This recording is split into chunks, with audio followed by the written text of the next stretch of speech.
प्रधानमंत्री मोदी के वाराणसी दौरे का आज दूसरा दिन। बीजेपी शासित राज्यों के मुख्यमंत्रियों के साथ सुबह 9 बजे से शुरू होगी बैठक। गुड गवर्नेंस पर होगी चर्चा। पीएम दोपहर का भोजन मुख्यमंत्रियों के साथ ही करेंगे। पीएम मोदी के साथ बैठक से पहले बीजेपी शासित राज्यों के मुख्यमंत्री काशी विश्वनाथ कॉरिडोर पहुंचे, बाबा विश्वनाथ की पूजा अर्चना की। वाराणसी में पीएम मोदी एक जनसभा को भी करेंगे संबोधित।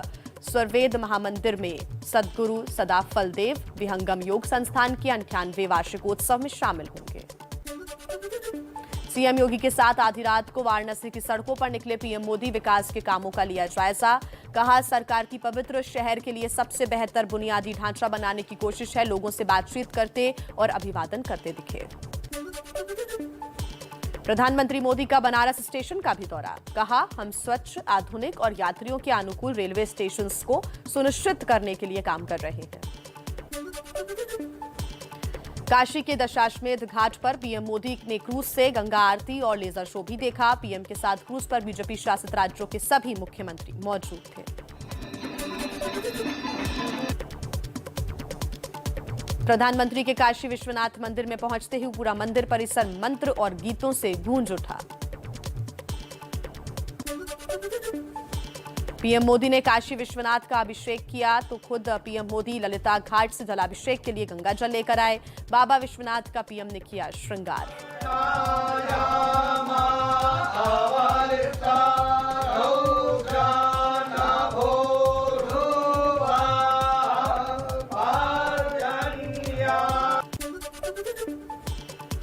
काशी में पीएम मोदी ने गंगा में लगाई डुबकी। सूर्य की उपासना की। कलश में गंगा जल भरकर बाबा विश्वनाथ का जलाभिषेक किया। पीएम मोदी ने काशी विश्वनाथ कॉरिडोर का किया उद्घाटन। करीब 3 साल में बनकर तैयार हुआ है। मंदिर को सीधे गंगा नदी के सभी घाटों से जोड़ेगा कॉरिडोर। जब आएंगे तो केवल आस्था के ही दर्शन होंगे ऐसा नहीं है, आपको यहां अपने अतीत के गौरव का एहसास भी होगा।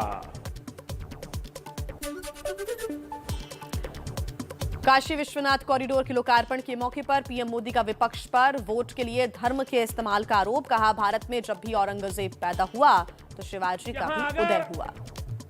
औरंगजेब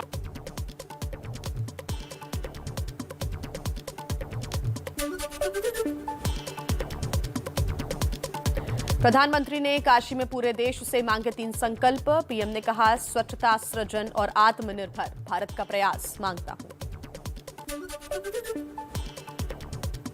80 घाट से गुजरते हुए पीएम मोदी ने वहां मौजूद भीड़ और स्कूली बच्चों से हाथ हिलाकर किया अभिवादन। पीएम मोदी रविदास घाट से क्रूज से में सवार होकर दशाश्वमेध घाट पहुंचे। इससे पहले उन्होंने रविदास घाट पर संत रविदास की प्रतिमा पर पुष्पांजलि अर्पित की।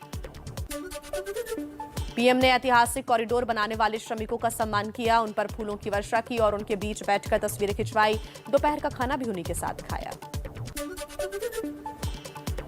पीएम मोदी ने काशी पहुंचते ही सबसे पहले काल भैरव के दर्शन किए। काल भैरव की पूजा आरती की। काल भैरव को काशी का कोतवाल कहा जाता है।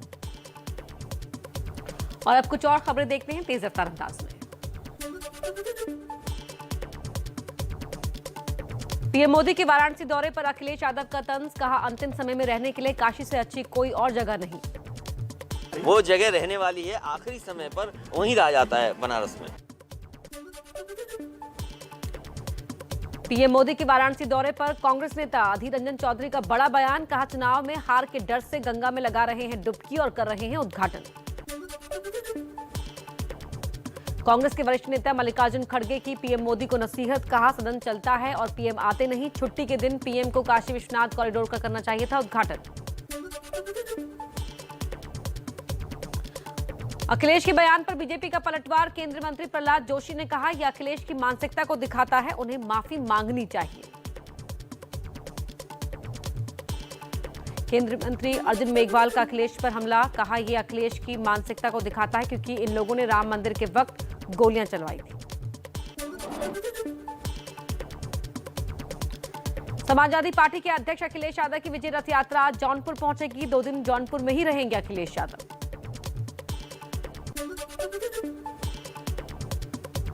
दिल्ली के सीएम अरविंद केजरीवाल का उत्तराखंड दौरा। काशीपुर में आज दोपहर 1 बजे स्थानीय महिलाओं से करेंगे मुलाकात। 3 बजे एक रैली को भी करेंगे संबोधित। पंजाब के मोगा में आज अकाली दल और बीएसपी की साझा रैली। सुखबीर सिंह बादल, सतीश चंद्र मिश्रा जनसभा को करेंगे संबोधित। मिशन पंजाब में जुटी कांग्रेस। कैंपेन कमेटी के अध्यक्ष सुनील जाखड़ के नेतृत्व में आज अहम बैठक। घोषणा पत्र समिति के चेयरमैन प्रताप सिंह बाजवा करेंगे प्रेस कॉन्फ्रेंस। बंगाल की मुख्यमंत्री ममता बनर्जी के गोवा दौरे का दूसरा दिन। ममता बनर्जी आज 2 जनसभाओं को करेंगी संबोधित।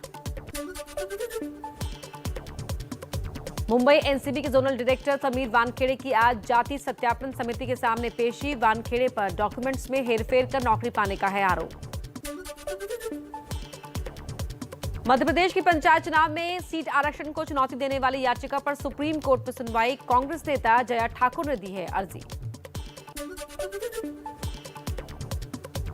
सी वोटर और एबीपी न्यूज के सर्वे में 64% लोगों का मानना है कि इस बार यूपी चुनाव में बीजेपी मथुरा कृष्ण जन्मभूमि को मुद्दा बना रही, जबकि 36% लोग इस बात को नकार रहे हैं।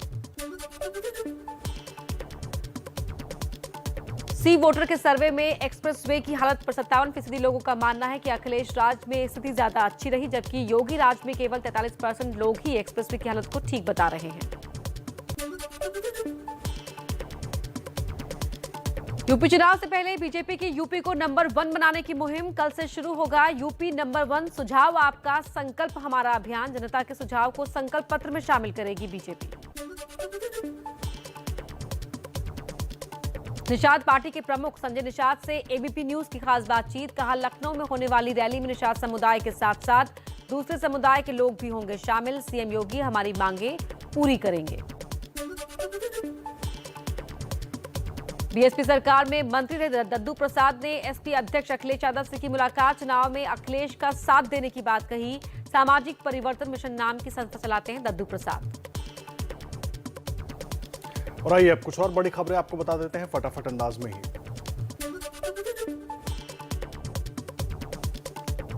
आप नेता राघव चड्ढा का दावा। कहा, पंजाब सरकार के 4 मंत्री हमारी पार्टी में शामिल होना चाहते हैं। सीएम चन्नी ने कहा, कोई मंत्री आप में नहीं जा रहा।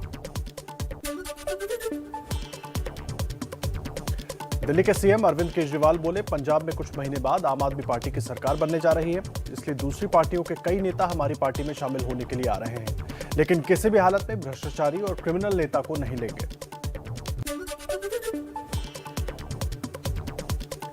गोवा में अब ममता बनर्जी का एनसीपी को झटका। बेनाउलिम के विधायक चर्चिल अलेमाओ टीएमसी में शामिल। विधानसभा अध्यक्ष को लिखी चिट्ठी, टीएमसी में विलय की अपील की।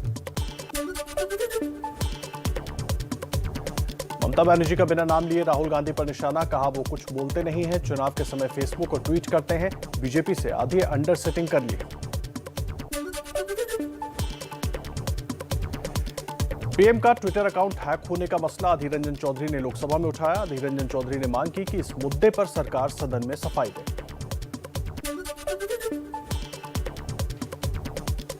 जम्मू कश्मीर के श्रीनगर में सुरक्षा बलों पर बड़ा आतंकी हमला। आतंकियों ने पुलिस की बस पर फायरिंग की। 2 जवान शहीद, 12 घायल।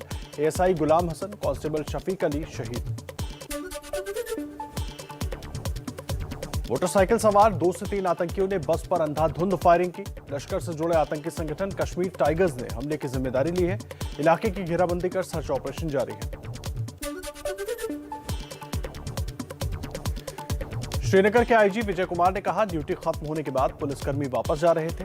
रास्ते में आतंकियों ने फायरिंग की। जवाबी कार्रवाई में एक आतंकी को भी गोली लगी, लेकिन वो भाग गया।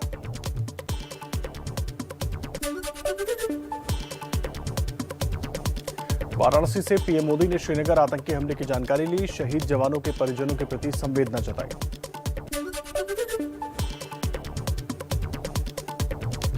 राहुल गांधी ने शहीदों के परिजनों के प्रति संवेदना जताई। घायलों के जल्द ठीक होने की कामना की। कहा, पूरा देश चाहता है कि सुंदर घाटी में अमन शांति हो, आतंक का अंत हो।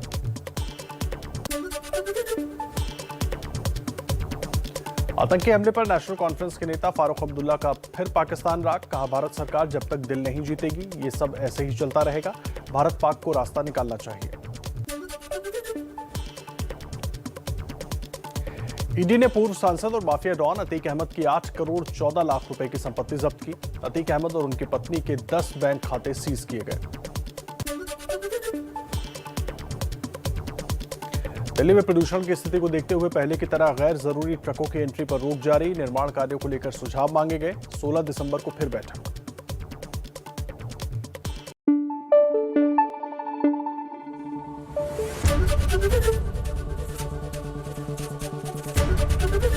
एबीपी न्यूज आपको रखे आगे।